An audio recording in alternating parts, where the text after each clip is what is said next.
My brother insisted that my tattoo of my dog was shameful. When I found out why he thought that, I called the police. At family dinner, I rolled up my sleeve to show everyone my new ink. Look what I got! It's Ambipom's paw print. My dog Ambipom has extra toes on each paw. This rare thing called polydactyl that makes his paws look really cool. My mom leaned in to look. Oh, honey, that's so cute. My brother-in-law Adam's face changed completely. He put down his fork. You got a tattoo making fun of a limb difference? That's disgusting.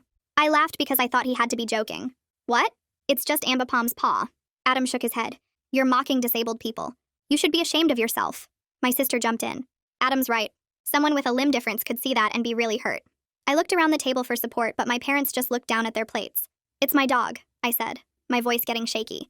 He was born with extra toes. I think it's special. Adam crossed his arms. You're treating a disability like it's cute. How do you think a person with a limb difference would feel seeing that on your arm? The whole dinner went silent and awkward. I felt my face getting hot. 2 days later, my mom called. Adam wants to have a family meeting. Can you come over tonight? When I walked into my parents' living room, everyone was already sitting down looking serious. Adam had a whole stack of printed papers in front of him.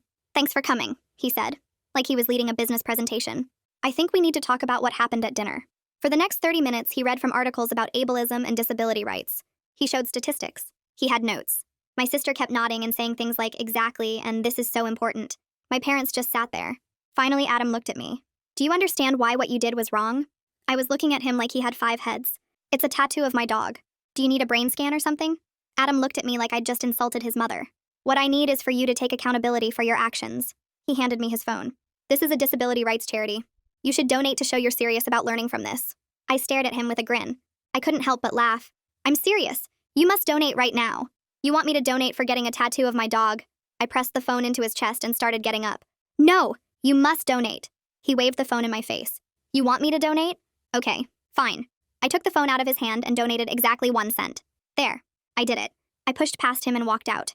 I didn't think about it again for weeks. Then one night I was on Instagram scrolling through a disabled influencer's page when I saw a comment from Adam's account. You're so hot. I love your prosthetic. I can't stop thinking about what we could do together. I felt kind of weirded out, so I clicked on his profile and went through it. Turns out every single person he followed was a disabled woman. I went through his account and saw that he left hundreds of comments per day on these women's accounts. They were all graphic, disgusting comments, telling these women his darkest thoughts about their limitations. I messaged one of the random women he followed. Has this guy ever harassed you? She wrote back fast. Oh my god, yes. He sent me the creepiest messages. I had to block him. She sent me screenshots. Something about his page made me look into that charity he pressed me to donate to. The website looked real at first, but it wasn't registered anywhere as a nonprofit. I found the domain registration. Adam had created it himself 6 months ago. I called the police and showed them everything. A week later, I invited everyone to dinner at my parents' house. I have something I want to share with the family, I told my mom. Adam showed up looking smug. We were halfway through eating when someone knocked on the door. 2 police officers walked in. We're looking for Adam Hendricks, one of them said. Adam's fork clattered onto his plate. What's going on? The officer stepped forward. We're investigating fraud related to a charity website registered in your name. It's collected over $30,000. My mom gasped. 30,000? Adam stood up. This is a misunderstanding. I pulled out my phone. Should I tell them about the misunderstanding, Adam? Or should I just read your Instagram comments out loud? His face went white. This is all because of her stupid tattoo, he yelled, pointing at me. I stood up and looked him right in the eyes. No, this is because you're a lying creep who stole from people and harassed women while pretending to care about them. They walked him out in handcuffs while my whole family sat frozen. But 2 weeks after that, one of the women from his Instagram sent me a message. There's something else you need to know about Adam. Something much worse than the charity. I stared at my phone screen and saw proof that he was about to go free. I clicked on the attachment and started reading through the legal documents Sage sent. The first page was a motion filed by Adam's defense attorney. My hands started shaking as I got to the part about the warrant. The police had accessed Adam's Instagram account without getting proper legal permission first. They just went in and grabbed everything because I showed them his comments. The defense attorney argued that all the Instagram evidence should be thrown out because of this procedural error. I scrolled through page after page of legal language, but the main point was clear. If the judge agreed with Adam's lawyer, most of the harassment evidence would disappear from the case. I grabbed my phone and called Detective Carter right away. He picked up on the second ring, and I could hear the frustration in his voice before he even said hello. He told me he'd just found out about the motion that morning. The defense attorney filed it late Friday, and the prosecutor's office was scrambling to respond. Detective Carter explained that one of the officers on the case made a mistake during the initial investigation. They thought they could access the Instagram account based on my screenshots and the victim's complaints, but they needed an actual warrant first. He kept apologizing, saying this could unravel the entire harassment case against Adam. The fraud charges would probably stick because that evidence came from financial records and domain registration, which they got through proper channels. But the pattern of harassment, the predatory behavior, all of that might get suppressed. I hung up and immediately opened Instagram to message Sage. I sent her a quick explanation of what Detective Carter said, and within seconds she responded. She added me to a group chat with 3 other women Adam had harassed. For the next 2 hours, we all messaged back and forth in a panic. One woman named Maya kept saying she couldn't believe this was happening. Another woman, Rachel, said she felt sick thinking about Adam walking free. We went through every possible scenario. The fraud charges might get him some jail time, but without the harassment evidence, the judge wouldn't see the full picture of what Adam really did. The predatory pattern, the way he targeted disabled women specifically, all of that context could just disappear from the legal record. Sage pointed out that even if he got convicted of fraud, he wouldn't have to register as a sex offender. He could serve a short sentence and then go right back to doing what he was doing before. My phone rang around 6 that evening and I saw Scarlett's name on the screen. I almost didn't answer, but something made me pick up. Her voice was shaking, so bad I could barely understand her at first. She asked if it was true that most of the charges against Adam might get dropped. I told her what Detective Carter had explained about the warrant problem. There was this long silence on the other end of the line. Then Scarlett started talking really fast about how she didn't know what to do. She said she was starting to see who Adam really was, but she was still married to him and terrified about what this meant for her life. I could hear her crying. She asked if I thought he might actually get away with everything. I didn't know what to tell her. The next morning, Sage sent me contact information for an attorney named Brooklyn Hassan, who specializes in online harassment cases. I called Brooklyn's office and somehow got an appointment for that same afternoon. Her office was in this old building downtown with creaky floors. Brooklyn was younger than I expected, maybe early 30s, with dark hair pulled back in a tight bun. She had me sit down and went through everything I brought. All the screenshots, the messages from victims, the timeline of events. She spread papers across her desk and made notes on a yellow legal pad.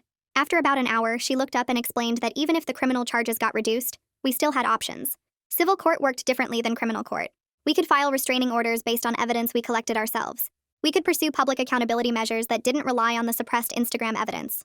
Brooklyn pulled up some case files on her computer and showed me examples of similar situations where civil action worked when criminal cases fell apart. She explained that the fake charity fraud case was solid because that evidence was collected properly through financial records and domain registration. Adam would definitely face consequences for stealing $30,000 from people. But the harassment pattern that showed how dangerous he really was might not be part of the official record. The criminal case would probably just show him as a guy who ran a fake charity, not as a predator who targeted vulnerable women. Over the next week, I coordinated with all 5 victims Adam had harassed. We created a shared document and started compiling our own evidence package that didn't rely on the Instagram warrant at all. Sage had screenshots she took herself before ever reporting anything to police. Maya had saved messages Adam sent her through Facebook Messenger. Rachel had emails he sent to her personal account. Another victim named Lisa had text messages from a burner phone number we could trace back to Adam. We gathered everything we documented independently before police ever got involved. Each of us went through our phones and computers, pulling every piece of evidence we'd saved. Detective Carter called me on Thursday afternoon. His voice was flat when he told me the judge had ruled to suppress the Instagram evidence. The harassment charges were being dropped completely. The prosecutor was moving forward only with the fraud charges. Adam's lawyer was already negotiating for a plea deal that would give him minimal jail time, and definitely no sex offender registration. Detective Carter said the prosecutor was talking about maybe 18 months with possibility of parole after 9. I felt like I was going to throw up. I sat down on my kitchen floor and just stared at the wall. Adam was going to serve less than a year for stealing $30,000, and then walk away with his reputation mostly intact. All the women he harassed, the predatory pattern he showed, the way he manipulated disability activism to target vulnerable people, all of that was going to disappear from the legal record like it never happened. The fraud conviction would be on his record, but to anyone checking his background, he'd just look like a guy who made some bad financial decisions. Not a predator. Not dangerous. That weekend, Sage organized a video call with all the victims and Brooklyn. We all logged on Saturday morning and spent 3 hours going through our options. Brooklyn explained that we could pursue civil harassment lawsuits against Adam individually. These cases didn't require the same evidence standards as criminal cases. They could proceed even while the criminal case was ongoing. We could each file our own lawsuit based on the evidence we'd collected ourselves. The burden of proof was lower in civil court. We didn't need to prove beyond reasonable doubt, just by preponderance of evidence. Brooklyn said we had a strong case because we had documentation, patterns of behavior, and multiple victims telling consistent stories. After a lot of discussion, we all agreed to move forward with civil lawsuits. It wasn't the justice we wanted, but it was something. It was a way to get the truth on record, even if the criminal system had failed us. 3 days after our video call, my mom texted asking if I could come over to talk. I drove to their house Tuesday evening and found both my parents sitting at the kitchen table looking uncomfortable. My dad cleared his throat twice before he started talking. He told me they were sorry for staying silent when Adam attacked me over the tattoo. He said they were scared of causing family drama and didn't want to pick sides between me and Scarlett. My mom reached across the table and put her hand on mine. She said they didn't understand how serious everything was until the police walked Adam out in handcuffs. My dad admitted they should have supported me from the beginning instead of acting like the tattoo thing was just a disagreement everyone needed to get over. Their apology felt real. I could see my mom had been crying before I got there, but I still felt angry sitting there listening to them. I told them I appreciated them saying this, but I needed time to process everything. My mom nodded and said she understood. I left after about 20 minutes because sitting there felt too heavy. 2 days later, someone knocked on my apartment door at 9 in the morning. I opened it and Scarlett was standing there looking terrible. Her hair was messy and she had dark circles under her eyes like she hadn't slept in a week. She asked if she could come in. I stepped aside and she walked past me into my living room. She sat down on my couch and pulled out her laptop. Her hands were shaking as she opened it. She told me she'd been going through Adam's computer trying to figure out their finances for the divorce. She found a folder buried in his files that was locked with a password. She spent 3 days trying different passwords until she got in. The folder had hundreds of screenshots of conversations with disabled women. It had spreadsheets tracking which women responded to which types of messages. It had a document where Adam wrote out his plans for escalating contact with specific targets. Scarlett's voice cracked when she told me there were also messages between Adam and 5 other men who shared tips about finding and approaching disabled women online. They had a whole group chat where they traded information and encouraged each other. I stared at the laptop screen feeling sick. Scarlett said she made copies of everything before Adam could access his computer remotely and delete it. She asked what we should do with this information. I grabbed my phone and called Brooklyn. We met at her office that afternoon with all the files Scarlett had copied. Brooklyn went through everything carefully, taking notes and asking questions. She explained this evidence was huge for our civil cases, even though it couldn't be used in the criminal case anymore. The locked files showed Adam had planned everything out ahead of time. They proved this wasn't just some guy making inappropriate comments. It was organized predatory behavior. The group chat with other men showed Adam was part of a network of people targeting vulnerable women. Brooklyn said this kind of evidence could convince a jury that Adam was genuinely dangerous, not just someone who made mistakes. She started making copies and organizing everything into our civil case files. I called Detective Carter from Brooklyn's office to tell him about the new evidence. He sounded frustrated when he heard the timing. He said it was too late to use this for the criminal harassment charges, since the judge already ruled to throw out the Instagram evidence. But he told me to bring him copies anyway because it could help with the fraud investigation, and it needed to be documented. I met him at the police station the next morning. He went through all the files Scarlett found, his jaw getting tighter as he read through Adam's planning documents. When he finished, he looked at me and said he believed Adam was dangerous. He said he wished the system had worked better to hold Adam accountable for everything he'd done. His voice had this angry edge to it, like he was as frustrated as we were about the legal technicalities letting Adam slip through. A week later, the prosecutor called to tell me they were offering Adam a plea deal. 18 months in jail with the possibility of getting out on parole after 9 months. He'd have to pay back the $30,000 he stole and do 5 years of probation. But there would be no sex offender registration, no official record of the harassment pattern, just fraud charges on his record like he'd stolen money and nothing else. I felt like screaming when I heard the terms. The prosecutor explained that with the harassment evidence thrown out, this was the best deal they could get. If they went to trial on just the fraud charges, Adam might get even less time. I said I understood, but I didn't really. I just felt defeated. The plea hearing was scheduled for 3 weeks later. I showed up at the courthouse with Sage and 2 other women Adam had harassed. The prosecutor told us we'd be allowed to give victim impact statements before the judge made his final decision on the sentence. I sat in the courtroom waiting for our turn to speak, watching Adam sit next to his lawyer looking calm. When the judge called me up, I walked to the front and read from the statement I'd written. I described how Adam used disability activism as a weapon to manipulate my whole family.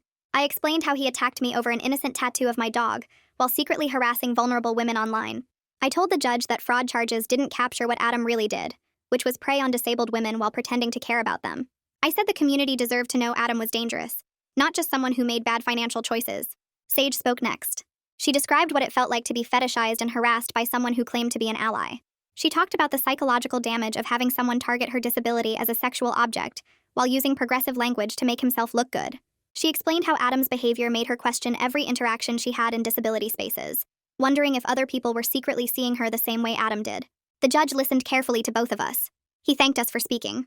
Then he explained that his hands were tied by the evidence ruling about what charges he could actually consider for sentencing. He said he understood our concerns, but he could only sentence Adam based on the fraud conviction. Adam's lawyer stood up and said Adam accepted the plea deal. The judge sentenced him to 18 months in jail with eligibility for work release after 6 months. Adam's lawyer made a statement to the courtroom about how Adam was getting treatment for his issues and taking accountability for his actions. I wanted to stand up and yell that he was admitting almost nothing publicly. The fraud conviction would make him look like someone who ran a scam, not someone who systematically targeted and harassed women. 2 days after the sentencing, Brooklyn filed civil harassment lawsuits on behalf of 4 victims, including Sage. She explained these cases didn't need a criminal conviction to move forward. We could proceed based on all the evidence we'd collected ourselves, including the files Scarlett found on Adam's computer. The lawsuits asked for financial damages and permanent restraining orders to keep Adam away from his victims. 3 days after Adam's sentencing, Scarlett called to tell me she'd filed for divorce. She said she was moving back in with our parents while the divorce went through. She'd started seeing a therapist to help her process how completely Adam had manipulated her values and activism. She asked if we could get coffee sometime. I said maybe, but I wasn't ready yet. Our relationship felt weird and awkward, like we were strangers who used to know each other. But I could tell she was trying to make things right, even if I didn't know how to forgive her yet. The next morning, my cousin June sent me a message on Facebook. I hadn't talked to her in maybe 3 years since we both got busy with our lives and drifted apart. She wrote that she'd seen local news coverage about Adam's arrest and the fraud charges. She said she always thought Adam was weird and controlling whenever she saw him at family events. She told me she was proud of me for not backing down when he tried to make me feel bad about my tattoo. Her message made me feel better because it came from outside all the immediate family drama. She wasn't trying to keep the peace or protect anyone's feelings. She just said what she thought, and it felt real. I wrote back thanking her, and we agreed to get coffee soon.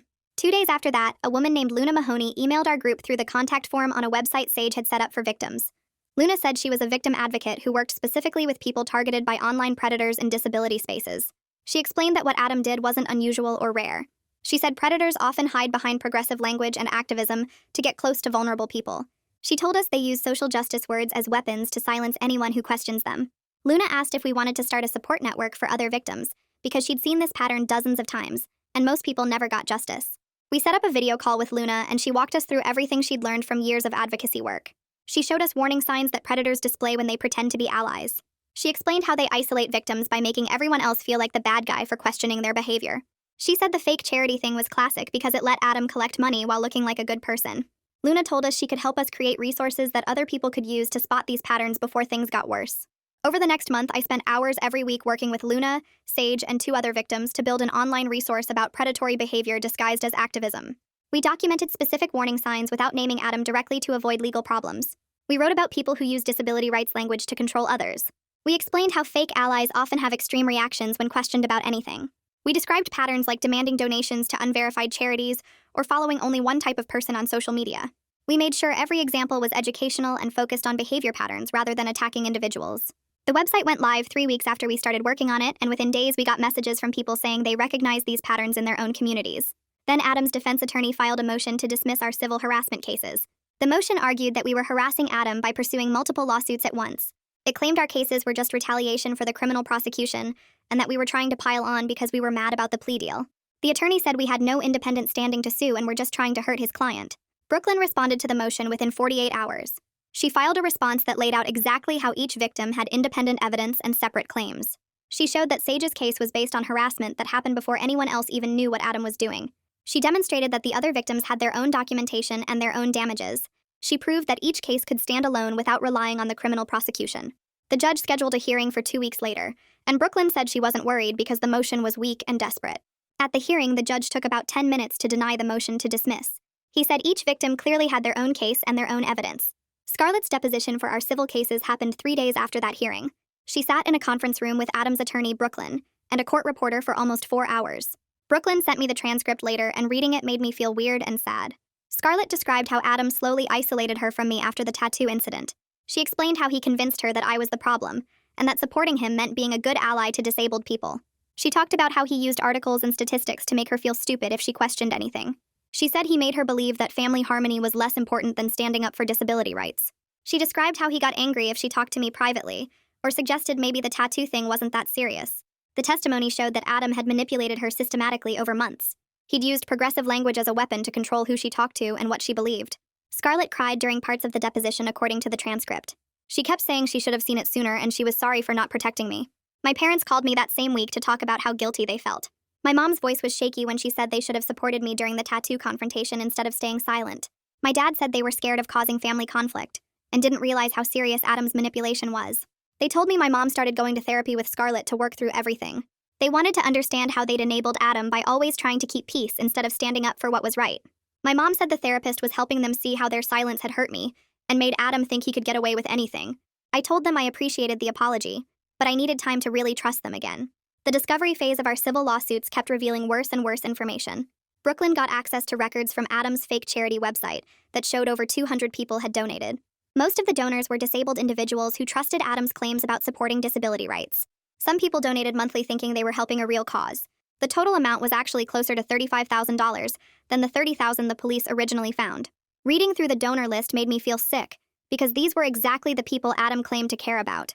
He'd stolen from the community he pretended to advocate for. Many donors had left comments on the website about how important the work was, or how glad they were to support disability activism. Adam had betrayed every single one of them. 3 months after his sentencing, Adam got approved for work release. His father had connections at a property management company and got Adam a job doing maintenance work. The terms meant Adam had to wear an ankle monitor at all times. He could leave jail for work during the day but had to return every night by 6. He wasn't supposed to go anywhere except work and back. The whole thing made me angry because he was back in public way sooner than any of us expected. Work release was supposed to be for people who were low risk and taking responsibility. Adam had done neither of those things, but somehow he still got approved. Sage spotted him at a coffee shop 2 weeks into his work release. She was meeting a friend when she saw Adam walk in wearing his work uniform. He looked right at her and smirked before turning away to order. Sage said her whole body went cold and she couldn't focus on her conversation after that. She filed a report with Adam's probation officer that same day. She explained that seeing him smirk at her felt like he was trying to intimidate her and remind her he was still around. The probation officer said they'd document the contact, but without Adam making explicit threats or violating the restraining order distance requirement, there wasn't much they could do. The officer told Sage to call immediately if Adam approached her or said anything directly. After Sage told our group about seeing Adam, we decided we needed to do more than just pursue our individual cases. Luna helped us organize a public awareness campaign about predatory behavior in disability activism spaces. We reached out to legitimate disability rights organizations and explained what had happened. Every single organization we contacted was horrified by Adam's actions. They wanted to help prevent similar situations and protect their communities. We partnered with 3 major disability advocacy groups to create educational materials and training programs. The campaign focused on teaching people how to recognize predators who use progressive language as cover, and how to respond when someone's activism seems performative or controlling. Within the next few weeks, Brooklyn started working on settlement talks with Adam's lawyer for 2 of the civil harassment cases. The negotiations dragged on through multiple phone calls and email exchanges. Adam's lawyer kept pushing for non-disparagement clauses that would stop us from talking about the cases publicly. Brooklyn pushed back hard on that part. She explained to me that we needed to protect our right to discuss the cases and advocacy work without getting sued later. After days of back and forth, they reached an agreement. Adam would pay damages and accept permanent restraining orders. The non-disparagement clauses got rewritten so we could still talk about the cases in educational settings and advocacy work. We just couldn't name Adam specifically in certain contexts. The 2 victims who settled got their money and their restraining orders. It felt like a partial win, but also incomplete because the settlements meant no public testimony about what Adam did to them. Sage called me after the settlements went through. She told me she and one other victim decided they wanted to take their cases to trial instead of settling. I asked her why she would risk getting less money, and she said it wasn't about the money anymore. She wanted to testify in open court about Adam's predatory pattern. She wanted it on public record exactly what he did and why it mattered. The other victim felt the same way. Brooklyn supported their decision completely and started preparing for civil trials. She warned them it would be harder and more stressful than settling, but she respected their choice. I felt proud of Sage for being willing to go through a trial just to make sure the truth came out. Brooklyn spent the next several weeks gathering evidence, preparing witness lists, and building the strongest possible case for trial. My mom called me one afternoon sounding uncomfortable. She said Adam's father had been trying to reach me through her and my dad. He wanted to set up a meeting where Adam could apologize to me directly. My mom said Adam's father seemed genuine and really wanted to help his son make things right. I felt my whole body tense up at the idea. I called Brooklyn immediately to ask what I should do. She told me in very clear terms not to meet with Adam. She explained that these apology meetings often become opportunities for manipulation, and that Adam could use anything I said against me later. She said real accountability happens through actions and following court orders, not through performative apologies. I called my parents back and told them I was declining the meeting. I explained that Adam could show accountability by complying with all his restraining orders, paying what he owed, and actually changing his behavior. My dad understood right away. My mom took a bit longer to accept it, but eventually she agreed to tell Adam's father no. 4 months after Adam's criminal sentencing, the first civil trial started. I sat in the courtroom gallery with the other victims who had settled. Sage walked to the witness stand looking nervous but determined. Brooklyn asked her to describe the harassment in her own words. Sage talked about how Adam's comments started seeming friendly, but quickly became graphic and sexual. She explained how he focused obsessively on her prosthetic leg and kept asking invasive questions about her limitations. She described the psychological impact of being targeted by someone who claimed to advocate for people like her. Her voice shook a few times, but she kept going.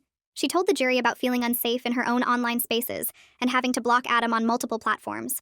She explained how his harassment made her question whether other activists were genuine or just predators in disguise. The jury listened carefully and took notes. Watching Sage testify made everything feel real in a way the criminal case never did, because this time the focus was completely on his predatory pattern. Adam's defense lawyer stood up for cross-examination, and his strategy became clear immediately. He argued that Adam's comments were awkward attempts at connection, not harassment. He said Adam had a documented disability fetish that he framed as a sexual orientation rather than predatory behavior. He tried to make it sound like Adam was just expressing his authentic self and couldn't help being attracted to disabled women. Brooklyn objected multiple times to this framing. During her redirect, she systematically tore apart the sexual orientation argument. She showed the jury messages where Adam escalated his harassment after women asked him to stop. She presented evidence of how he targeted multiple women with the same pattern of behavior. She demonstrated that Adam's actions showed predatory escalation, not innocent attraction. She walked the jury through timeline after timeline showing how Adam's behavior got worse and more aggressive when women set boundaries. By the end of her presentation, the defense's argument looked ridiculous. The jury went to deliberate and came back after 6 hours. They found Adam liable for harassment and intentional infliction of emotional distress. The damages came to $45,000. Sage started crying when she heard the amount. The judge issued a permanent restraining order requiring Adam to stay at least 500 feet away from Sage at all times. He couldn't contact her directly or indirectly through any means. If he violated the order, he would face immediate arrest. Sage hugged Brooklyn in the hallway after court ended. I hugged them both. The victory felt huge because a jury of regular people looked at all the evidence and agreed that what Adam did was wrong and harmful. The public record now showed his predatory pattern, even though the criminal case couldn't capture it fully. 2 weeks after Sage's trial, Detective Carter called me. He said Adam's probation officer had contacted him about a violation. Adam had been accessing social media from his work computer during his work release. The IT department at his job found search history and login attempts for multiple platforms. When they dug deeper, they discovered Adam had created new anonymous accounts. He was using these accounts to monitor his victims' social media posts. This violated the restraining orders from the civil settlements. Detective Carter sounded frustrated but also satisfied that Adam kept proving he couldn't control himself. The probation officer was filing violation paperwork immediately. The probation violation hearing happened fast. The judge reviewed the evidence of Adam accessing social media and creating anonymous monitoring accounts. Adam's lawyer tried to argue it was accidental or work-related, but the search history made that impossible to believe. The judge revoked Adam's work release completely. He ordered Adam to serve the remainder of his sentence in jail without eligibility for early release. The judge said he was clearly fed up with Adam's continued predatory behavior, despite supposedly taking accountability. He told Adam directly that every chance he got, he proved he couldn't be trusted in the community. Adam went back to full custody that same day. Watching him lose his work release privileges felt like justice finally working the way it should. The second civil trial started while Adam was back in jail full-time. This victim's case was similar to Sage's, but with different specific details of harassment. The jury heard testimony about Adam's pattern of fetishizing disabled women and harassing them across multiple platforms. Brooklyn presented the same strong evidence of predatory escalation. The jury awarded this victim $38,000 in damages and another permanent restraining order. Local media started covering both civil trials because they created public record of Adam's predatory pattern. News articles detailed his harassment tactics and the jury verdicts against him. The criminal case alone couldn't tell the full story, but these civil trials filled in all the gaps. Scarlett's divorce got finalized during the second trial. She called me the day the papers were signed. She got the house and most of the assets because Adam's criminal activity and civil judgments made him financially liable for everything. She told me she felt grateful the marriage never produced children. She said she was working hard in therapy to rebuild her understanding of healthy activism. She wanted to learn how to recognize manipulation disguised as progressive values. I told her I was proud of her for doing that work. Our relationship still felt awkward sometimes, but she was genuinely trying to make things right. She asked if we could have dinner soon, just the two of us. I said yes. Over the next few weeks, my parents started showing up differently. My mom called just to check in without asking me to forgive anyone or move on. My dad asked if he could take me to lunch and actually listened when I talked about the advocacy work. He told me he felt ashamed that he stayed silent during Adam's manipulation and wanted to do something real to help. 3 weeks later, he signed up to volunteer with a disability rights group that does community outreach and education programs. He started going to their meetings twice a month and helping organize events. Watching him put in actual work instead of just feeling bad about what happened meant something to me. My mom joined a support group for families dealing with manipulation and abuse. She stopped making excuses for how things went down at those family dinners. They both made it clear they believed me and supported what I was doing to hold Adam accountable. The relationship wasn't fixed completely, but it was getting better in ways that felt real. Luna reached out about building something bigger than just our small group of victims sharing information. She knew someone who could help us create a real website with resources and information about predatory behavior in activist spaces. We spent 2 months putting together articles about warning signs and red flags when people use social justice language to control or exploit others. We included information about what to do if you recognize these patterns and how to support victims. Luna helped us set up social media accounts connected to the site so people could find the resources easily. Within the first week, we got messages from people all over the country saying they'd experienced similar situations with manipulators hiding behind progressive causes.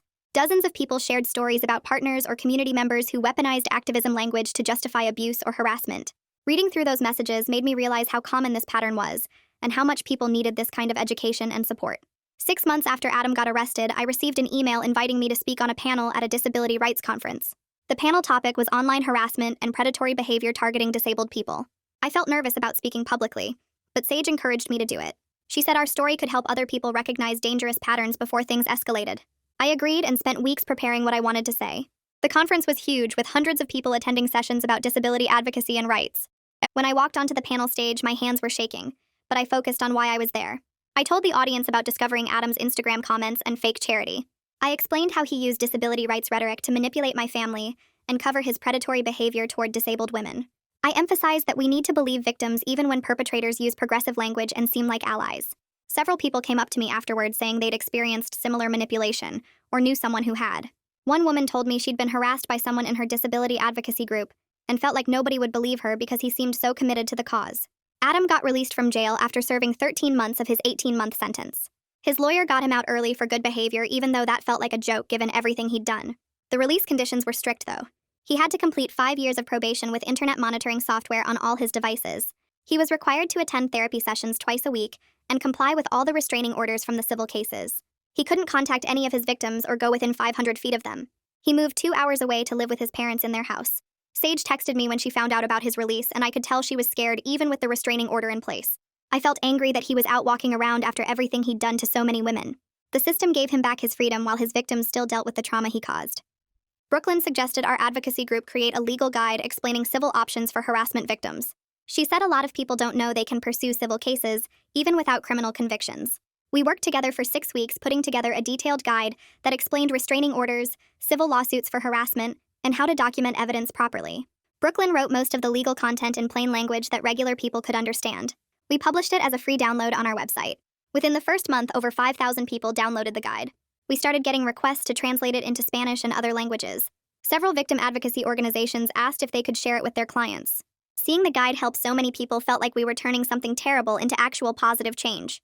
Scarlett texted me asking if we could have dinner together without our parents or lawyers present. Just the two of us talking honestly about everything that happened. I agreed to meet her at a quiet restaurant near my apartment. When I arrived, she was already sitting at a table looking nervous. We ordered food, and then she apologized again for supporting Adam's manipulation and not believing me about the tattoo situation. She told me she'd been doing a lot of therapy work to understand how she got pulled into his control. Then she shared that she'd enrolled in a victim advocate training program. She wanted to help other people recognize the warning signs she missed in her own relationship. She said learning about coercive control and manipulation tactics in her classes made her realize how many red flags she'd ignored with Adam. Hearing her talk about the training program and her genuine commitment to helping others made me feel like maybe we could rebuild our relationship eventually. It wouldn't be the same as before, but it could be something real based on honesty, instead of pretending everything was fine. Detective Carter called me 3 weeks after that dinner with Scarlett. He said the fraud investigation had uncovered something bigger than we originally knew. When they dug deeper into Adam's financial records and online activity, they found evidence he'd been running similar charity scams under different names for at least 3 years. He'd created multiple fake disability-related causes with professional-looking websites and donation pages. The total amount he stole across all the different scams was over $90,000.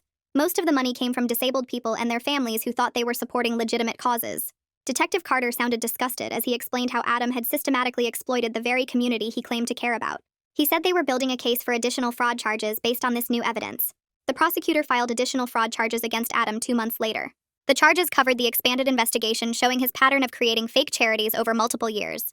His probation officer also filed paperwork to revoke his probation completely. The filing argued that the new evidence proved Adam was a continued danger to the community and hadn't taken any genuine accountability for his actions. Even though he'd been complying with his probation terms on the surface, the fact that he'd been running these scams for years before getting caught showed he was fundamentally dishonest and predatory. The probation revocation hearing got scheduled for 6 weeks out. Brooklyn told me I might be asked to testify about the ongoing impact of Adam's crimes and his behavior since getting released. I testified at the probation revocation hearing on a cold morning in November. The courtroom felt tense as I walked to the witness stand. I described the ongoing impact of Adam's crimes on me and the other victims. I explained how we'd discovered through our advocacy work that he was still trying to monitor victims through anonymous social media accounts, even with the internet restrictions. I told the judge about messages we'd received from people who recognized his patterns in fake profiles following them online. The prosecutor showed evidence of these anonymous accounts and how they connected back to Adam through IP addresses and login patterns. Adam's lawyer tried to argue the evidence was circumstantial, but the pattern was too clear to deny. After hearing all the testimony, the judge revoked Adam's probation completely. He sentenced Adam to an additional 2 years in prison for the new fraud charges. The judge said directly that Adam had shown he couldn't be trusted in the community and needed to serve real time for the full scope of his criminal behavior. Our advocacy group expanded the website to include training materials for disability organizations about vetting volunteers and identifying predatory behavior patterns. We created detailed screening protocols and red flag checklists that organizations could use when bringing new people into their programs. The materials explained how to conduct background checks, verify references properly, and create safe reporting systems for concerning behavior. 3 major disability rights nonprofits reached out asking us to train their staff on recognizing and preventing predatory behavior. We scheduled training sessions where we walked through case studies and helped organizations develop their own safety policies. Seeing legitimate disability advocacy groups take this issue seriously and implement real protections felt like meaningful progress coming from such an awful situation. Sage called me 2 weeks later to tell me she was starting a podcast about predators who hide behind progressive activism. She wanted to interview victims and create a space where people could share stories that usually were ignored or dismissed because the perpetrator used the right language and claimed to care about social justice. I agreed to be her first guest, and we spent 3 hours recording my experience with Adam, walking through how he weaponized disability rights rhetoric to manipulate my family and cover his predatory behavior. She edited it down to 90 minutes and launched the episode on a Tuesday morning. By that afternoon, the download counter showed 15,000 plays. By Friday, it hit 50,000. News outlets started picking up the story and reaching out for interviews. A disability rights magazine wrote an article about the podcast and the broader issue of predators infiltrating advocacy spaces. Sage's podcast gave us something the criminal case never could: a public platform where the full pattern of Adam's behavior got documented and discussed openly. My mom called me on a Sunday afternoon asking if I could come to dinner the following weekend. She said she wanted to have extended family over, and there was something important she and my dad needed to do. I showed up the next Saturday to find my aunts, uncles, and cousins already sitting around the expanded dining room table. My parents stood up together once everyone had food. My dad cleared his throat and looked directly at me. He said they needed to apologize publicly for their silence during Adam's manipulation, for not supporting me when he attacked me over my tattoo, and for prioritizing family peace over truth and protecting me. My mom's voice shook as she explained how ashamed they were of letting Adam control family dynamics through his fake activism and how they should have questioned his behavior from the start, instead of just staying quiet. After they sat down, my aunt came over and hugged me, whispering that she always thought Adam was controlling but didn't know how to speak up without causing drama. 2 of my cousins said the same thing separately throughout dinner. They'd all noticed Adam's weird intensity and how he used social justice language to shut down any disagreement, but nobody wanted to be the one to challenge him and get labeled as problematic or insensitive. The dinner felt heavy, but also like something important was shifting in how my family functioned. June stayed after everyone else left, and we ended up talking for hours in my parents' living room. She told me about her own experience with family dysfunction and how hard it was to figure out who to trust when the people closest to you enable bad behavior. We bonded over the weird guilt that comes with being the person who disrupts family peace by telling the truth, even when you're objectively right and protecting people. She helped me work through my complicated feelings about Scarlett, acknowledging that my sister's remorse seemed genuine, while also validating that her initial support of Adam had caused real damage that couldn't just be erased with apologies.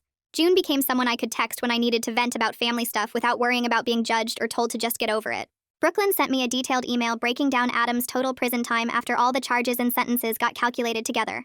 With the original 18 months and the additional 2 years for the expanded fraud charges, he would serve at least 3 years and 2 months before becoming eligible for parole. She explained that this was actually more accountability than most online harassment cases ever achieve, especially ones where the perpetrator used progressive language and seemed like a good person on the surface. The legal system had real limits in addressing predatory behavior that didn't involve physical contact, and while 3 years felt insufficient given everything Adam had done, it was more than many victims ever got. I appreciated her realistic perspective, even though part of me wanted him locked up for decades. The first civil judgment payment came through in March, almost a year after Adam's initial arrest. The court had ordered his assets liquidated to pay the victims, starting with his car, his electronics, and eventually forcing the sale of some investment accounts his parents had set up for him. Sage got her $45,000 settlement, and immediately put $30,000 of it toward expanding our advocacy work. She created a small grant program for other victims who wanted to pursue civil cases but couldn't afford the upfront legal costs. The grants covered filing fees, court costs, and initial attorney consultations, removing some of the financial barriers that kept people from seeking justice through civil courts when criminal cases fell short. A journalist named Noah emailed me in April asking if I would be willing to be interviewed for a book he was writing about online predators who use social justice language as protective cover. He'd been researching the phenomenon for 2 years and kept finding the same patterns: predatory people infiltrating progressive spaces and using the right vocabulary to deflect accountability when their behavior got questioned. I talked to Brooklyn about whether participating was a good idea, and she thought it could be valuable for creating public education and documentation. I agreed to the interview along with Sage and 2 other victims. We each spent several hours talking to Noah about our experiences, the warning signs we missed, and the tactics Adam used to manipulate people who genuinely cared about social justice issues. Scarlett finished her victim advocate training program in May and got hired by a local nonprofit that supported survivors of manipulation and coercive control. She called to tell me about the job and explained that understanding what Adam had done to her, how he'd twisted her values and isolated her from family, helped her recognize similar patterns in the people she now worked with. She could spot the red flags of someone being manipulated by a partner or family member because she'd lived through it herself. Her voice sounded different from it had a year ago, more grounded and less defensive. I was genuinely happy for her even though our relationship still felt fragile and complicated. Our advocacy website got a message in June from a woman who said she recognized warning signs from our materials in someone at her disability support group. The person had started following several members on social media, leaving comments that seemed supportive but had an uncomfortable undertone, and asking invasive questions about people's disabilities while framing it as allyship and wanting to learn. She reported the behavior to the group leadership with specific examples, and they investigated and found the person had been doing the same thing in 2 other disability organizations. He got removed from all 3 groups before any serious harassment happened. Reading that message felt like proof that our work was actually preventing harm, instead of just responding to it after the fact. Luna organized a gathering in July for everyone who'd been involved in exposing Adam and supporting the victims. We met at a community center and celebrated the civil trial victories, the additional criminal charges that led to real prison time, and the advocacy work that had grown from this nightmare. The mood was cautiously hopeful rather than triumphant, because we all knew the limitations of what we'd accomplished. Adam was in prison, but he'd eventually get out. The harassment had been documented, but not all victims got justice. The advocacy work was reaching people, but predatory behavior still happened every day in progressive spaces. Still, we'd done something meaningful and created resources that didn't exist before. My relationship with my parents reached a new kind of stability by late summer. It wasn't the same as before Adam's manipulation had fractured our family, but it was built on honesty about their failure to support me and their ongoing efforts to do better. We started having dinner together every Wednesday, and they actively participated in the advocacy work, helping with website updates and attending training sessions we organized. My dad volunteered with a legitimate disability rights organization to try making amends by actually supporting the community Adam had exploited. My mom joined Scarlett in therapy to work through the family dynamics that had let Adam's manipulation go unchallenged for so long. The relationship felt more real than it had before, less about maintaining appearances, and more about genuine connection and accountability. I decided to get another tattoo in September, this time a phoenix on the same arm right above Ambipom's paw print. The tattoo artist did amazing work with the colors, making the phoenix look like it was rising up from the paw print itself. When people asked about the combination at work or the grocery store, I explained that it showed something beautiful getting attacked and then coming back stronger. That felt like the exact truth of what I'd been through with Adam's manipulation and everything that came after. The phoenix wasn't some deep philosophical statement. It was just what happened to me in real life. Adam's parents sent a letter through their attorney in October, offering to contribute $20,000 to our victim advocacy fund. The letter talked about their family's accountability and wanting to support the work we were doing. I called a meeting with Sage, Luna, and the other victims to discuss whether we should accept it. We spent 2 hours going back and forth about it. Sage pointed out that the money could help a lot of people, and we shouldn't let our feelings about Adam's parents get in the way of that. Luna agreed, but said we needed to be clear that a donation didn't erase years of them enabling Adam's behavior and ignoring warning signs. We voted to accept the money, but I drafted a response making it crystal clear that their contribution didn't absolve them of anything. The attorney confirmed they understood, and the check arrived 3 weeks later. Brooklyn called me in November with an opportunity that made my stomach flip. She wanted me to co-teach a law school seminar about civil remedies for online harassment at the university where she sometimes lectured. I felt nervous about standing in front of law students and talking about my experience, but also excited to help future lawyers understand why creative legal strategies matter when criminal justice fails victims. We planned the seminar for January, and Brooklyn sent me reading materials to prepare.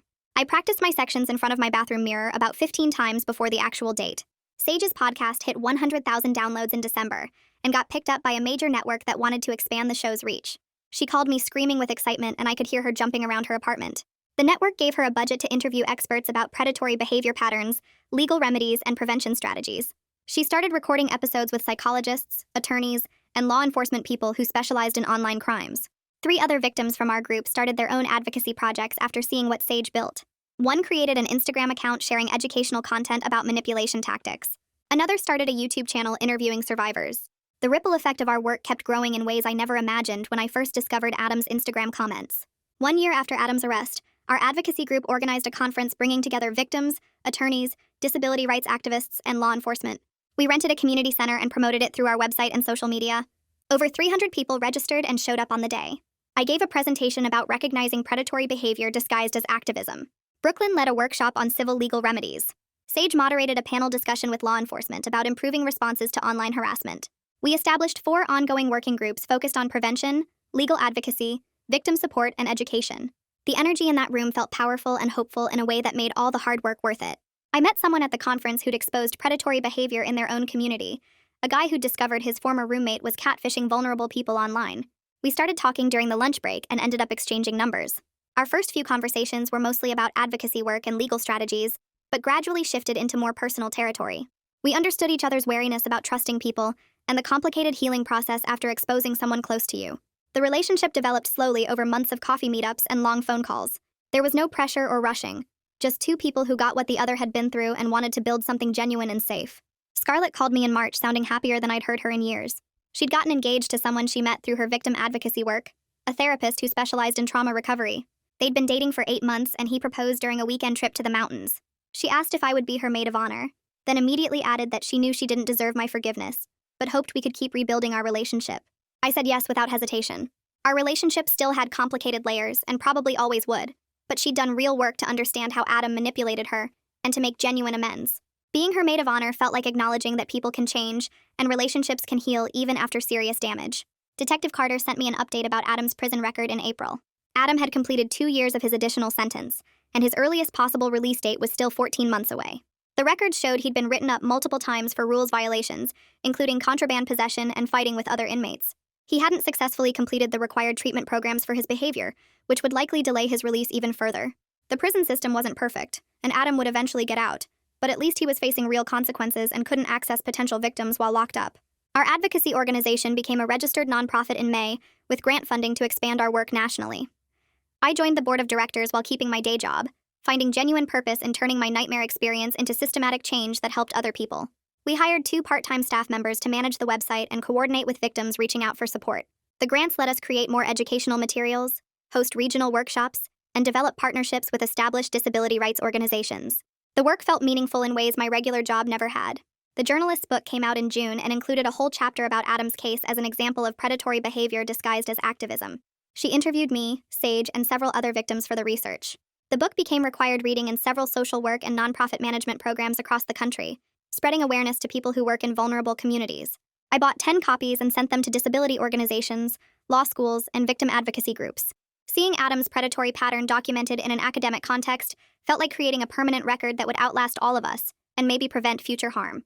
Scarlett's wedding happened on a Saturday in September, held in a small garden venue with maybe 40 people total. She kept the guest list tight, just family and close friends who actually mattered to her now. The ceremony was simple and honest, nothing fancy or performative.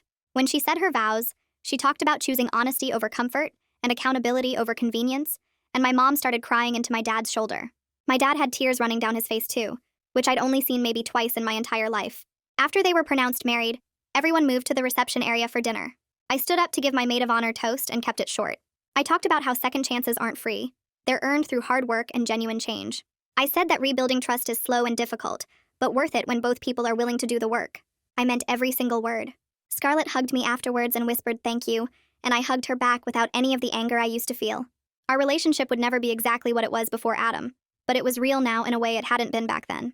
2 years after I got my ambipom tattoo, I was sitting at a coffee shop working on new advocacy materials for our website when someone at the next table leaned over.